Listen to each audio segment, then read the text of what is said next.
आप लोग सत्संग में आते हो, सत्संग में आके जो वचन सुने जाते हैं उन वचनों को वचन ना मान के, कोई कहानी कथा ना मान के, गुरु के वचन को मंत्र मान के अगर दिल में रखोगे और उस पर अमल करना शुरू कर दोगे तो आपका जीवन अगर नहीं बदलना शुरू हो जाए तो मुझे दोष देना आप, फिर मैं आपका दोषी हूं।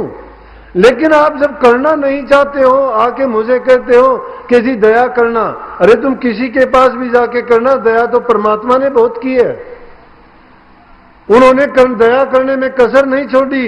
लेकिन इंसान एहसान फरोमोश है, कितना सुंदर शरीर दिया, कितनी सुंदर आंखें दी, कान दी, बुद्धि दी, टांगे दी चलने के लिए, काम करने के लिए हाथ दिए, ऐसा शरीर किसी को भी नहीं है, ऐसा शरीर किसी को नहीं मिला, इतना ज्ञान किसी को नहीं मिला, इतनी बुद्धि किसी को नहीं मिली, और ये फिर भी ये इंसान उल्टे कुकर्म करना सीखा इससे।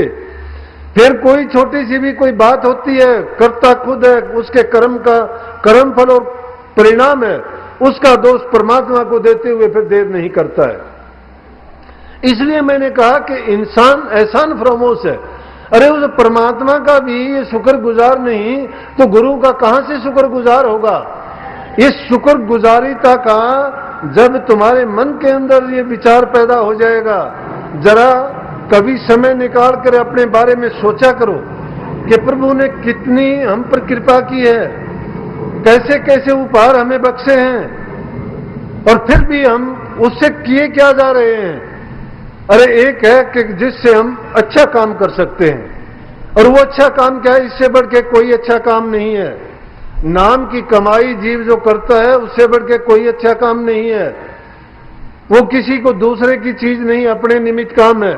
संसार के दूसरे काम करते चलो, जिम्मेवारियां हैं हमारी, संतान के प्रति जिम्मेवारी है, भाई बंध के प्रति जिम्मेवारी है, माँ बाप के प्रति है, मित्रों के प्रति है। उन जिम्मेवारियों को निभाते रहो, उनमें कोई दखल नहीं है। लेकिन सच्चाई और ईमानदारी से अपने मन को पाक साफ करके अगर उसमें एक कड़ी और जोड़ो आप कि गुरु ने बताए मार्ग पर भी नाम की अगर कमाई करते चलोगे तो सोने पे सुहागा हो जाएगा। आपका सामाजिक जीवन भी अच्छा होगा, पारिवारिक जीवन भी अच्छा होगा, मन में शांति रहेगी, और जब दुनिया को छोड़ के जाओगे सुखाले जाओगे। अंत सबका आना है, मौत सबकी है, लेकिन मौत बिसारी बावरे अचरज किया कौन। उस मौत को भुला के आपने कोई अचरज वाली बात नहीं की है। ये कबूतर की तरह से आंख मीचने से मौत से पीछा नहीं छूट जाने वाला। मौत अपने समय पर आके अपने गले को दबा देगी, खत्म कर देगी, चेतावनी देती है, बहुत देती है।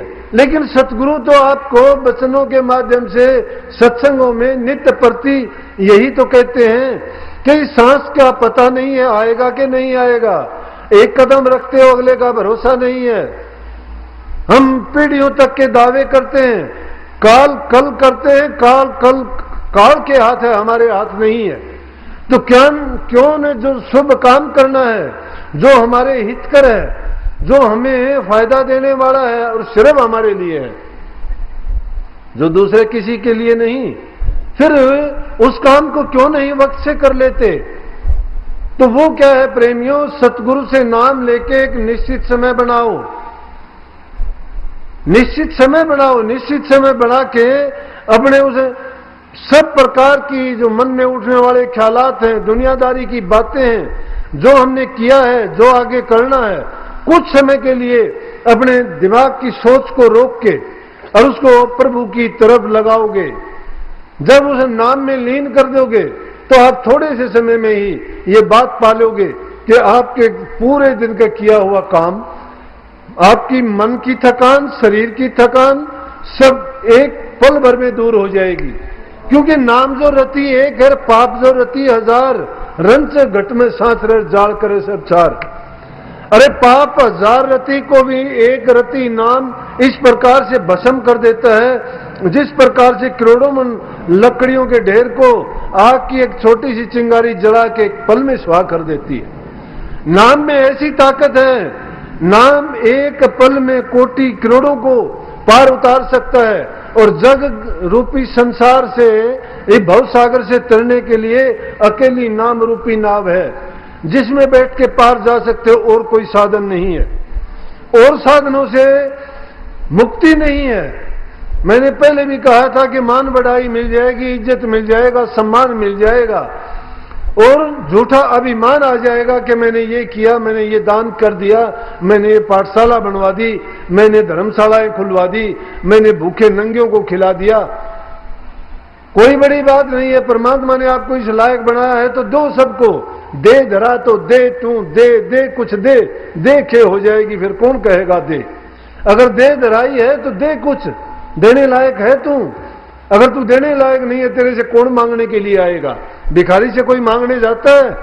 तुम्हारे पास वही मांगने के लिए आता है जिसकी आस ये है कि इसके पास है। नंबर 2 ये है कि वो देगा। भूखे के पास कोई मांगने नहीं जाता। बड़ा कौन होता है? देने वाला बड़ा नहीं होता, मांगने वाला बड़ा होता है। अगर कोई दानी है, कितना भी बड़ा दानी है, और उसके पास अगर कोई जाता है तो वो देगा। अगर उसके पास कोई नहीं जाएगा, क्या खाकदान करेगा? किसको दान करेगा वो? इसलिए कही है, दे धरा तो दे तुर अन्न द्रव का दान, अन्न द्रव के दान से रहो तेरा कल्याण। मानता हूं नाम के लिए समय नहीं मिलेगा। मानता हूं युगांतरों से मन बिगड़ा हुआ है। हमने इसको ऐसी आदत डाल रखी है कि जब इसको नाम की तरफ लगाएंगे भाग जाएगा। मन मेरा मस्करा कहूं तो माने रोस, जिस मार्ग साहिब मिलताए न चाले कोस। बड़ा मस्करा है, मस्कीन है ये, भागता है, एक पल में निकल के भागता है। जब परमात्मा की तरफ लगाओगे तो बिल्कुल नहीं जाना चाहता, लेकिन दुनियादारी की बातों में इसको कितना भी फंसा उतना ही उड़ता चला जाएगा। ये मकड़ जाल है दुनियादारी का। रे रिश्ते नाते भाई बंद जितने भी हमने जोड़े, नाते संसार में आके बनाए हैं, और इन नातों को तोड़ते हुए देर नहीं लगेगी। वो नाता तो एक झटके में तोड़ेंगे। कोई साथ देने वाला नहीं है। ये साथी कहां तक के? कोई साथी 5 दिन रोएगा हमारे लिए, कोई 10 दिन रोएगा। कोई शमशान घाट तक का साथी है, जिसकी मौत आती है जाता वही है, दूसरा उसके साथ कोई नहीं जाता। अरे हमारे रोग दुख में वो साथी नहीं है। कोई रोग नहीं बता सकता, हमारा शरीर का दुख दर्द नहीं बता सकता। जब हमारे पास धन दौलत वैभव सुख सुविधा होती हैं, बड़े साथी होते हैं। जब कुछ भी साथ नहीं होता, गरीब भूखे होते हैं, हमें अपना मानने से इनकार करते हैं, आंखें बंद करके बराबर से निकल गुजर जाते हैं, और ये कहने तक भी तैयार नहीं होते कि कभी कोई देख लेगा और ये कहेगा ये इसका भाई बंधु है, इसका जानकार है, इसका मित्र है, या इसका कोई नातेदार है। इस बात की शर्म को लेके तो लोकलाज बड़ी चीज है। इसलिए भक्ति के मार्ग में ये रुकावट नहीं। संतों का उपदेश सीधा है कि भक्ति करो तो कुल नहीं, और कुल बिन भक्ति ना हो। जो इंसान खानदान का असली खून का नहीं होगा वो भक्ति नहीं कर सकता। भक्ति वो करेगा जो खानदान का होगा। बिना खानदान के, बिना असली खून के भक्ति नहीं कर सकता। लेकिन वो मान बढ़ाई परिवार खानदान को त्याग देगा। क्यों त्याग देगा? कि उसके अंदर मान है, उसके अंदर जज्बा है कुछ करने का, उसके अंदर साहस है। जिस इंसान में ऐसा कुछ होता है वही इस दुनिया में कुछ गुजरने के लिए अपने मार्ग पर पक्का सच्चा होकर गुजरता है। भक्ति का मार्ग कमजोर निर्बल दुर्बल का काम नहीं है। इसमें सूरवीरों का काम है। जो वीर बहादुर होता है, वीर बहादुर वही होता है जो अपने मन को रोक ले, अपनी इंद्रियों को कंट्रोल कर ले, और दुनियादारी की झूठी मान बढ़ाई और इज्जत को त्याग दे। जब हम इन चीजों को नहीं त्याग सकते, नहीं छोड़ सकते, लोक लाज में मरते हैं। अरे गुरु से तो बेमुख पड़ते हैं और दुनिया के सन्मुख होते हैं, मन के सन्मुख होते हैं। हम मन कहता हो सारे काम करते हैं, इसलिए मनमुख हो गए हम। नाम गुरु से लिया है, नाम मात्र का नाम लेके हम कहते हैं कि हमने गुरु दीक्षा ली है, गुरु के घर के हैं हम, लेकिन काम मनमुखी करते हैं। गुरु के होने के बाद गुरु को पीठ नहीं दिखाते। गुरु ने जो कहा है हमारे हित के लिए कहा है, सच्चा कहा है। इसलिए ये माया खेल खिलाती है, लूट लेती है बड़े बड़े योगियों को, तपधारियों को, साधुओं को, ऋषियों को, मुनियों को। ऐसा पटका इस मन ने कि अपने जाल में फंसाया और फिर संसार में ऐसा गिराया कि उठ नहीं पाया। इतनी बड़ी तहरीर इन संतों की थी। ऋषि पाराशर की देखो, विश्वामित्र की देखो, नारद मुनि की देखो, उन्होंने क्या क्या क्या नहीं हुआ उनके साथ में। 80-80 हजार वर्ष तक तप करने वाले ऋषियों और मुनियों को इस मन और माया ने ऐसा गिराया कि कभी उठ नहीं पाए। वो दुनिया में उनकी हंसी और मजाक उड़ाया गया। कहां गया उनका इतने दिनों का तप। लेकिन संतों की महिमा देखो, इस कली काल में नाम का भेद देके जीवों के लिए इतना सुगम मार्ग कर दिया कि जो जीव सच्चे मन से अगर नाम का सिमरण भी कर लेगा, सच्चे मन से राम नाम के ले तीर होत पाप का नाश। राम नाम के लेने से ही पाप का नाश हो जाएगा। लेकिन वो लेना क्या है, एक दिन में लेने से तो होगा नहीं। हम में तो जब सुखी होते हैं न गुरु याद, न सत्संग याद, न नाम याद है।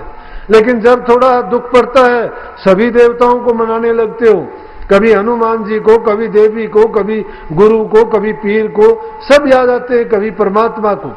जिनके नाम तक नहीं जानते उनको भी मत्था रगड़ते हो। अरे तो परमात्मा को बुद्ध सोचते हो आप कि जब दुख पड़ता है तब तो उसको याद